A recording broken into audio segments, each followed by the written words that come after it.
Warga desa Lappo Ase, Kecamatan Awangpone, Kabupaten Bone, Sulawesi Selatan dihebohkan dengan penemuan mayat seorang perempuan di kebun pisang milik warga. Saat ditemukan, kondisi mayat penuh luka sayatan benda tajam. Polisi yang menerima laporan langsung mengevakuasi mayat dan mulai melakukan penyelidikan. Ibu rumah tangga tersebut diduga jadi korban pembunuhan.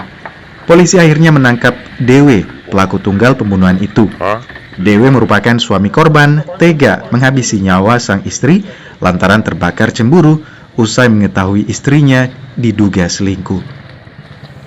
Kronis kejadiannya, pada saat itu terduga pelaku ingin pulang ke rumahnya,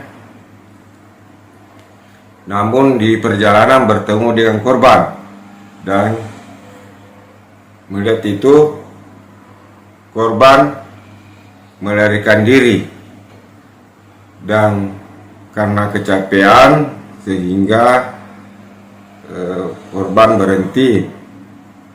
Setelah itu terduga pelaku memerangi korban di bagian kepala secara berulang kali sehingga korban ini mengalami luka-luka. Suami pelaku kini ditahan di Mapolres Bone untuk pemeriksaan lebih lanjut. Pelaku terancam hukuman 15 tahun penjara.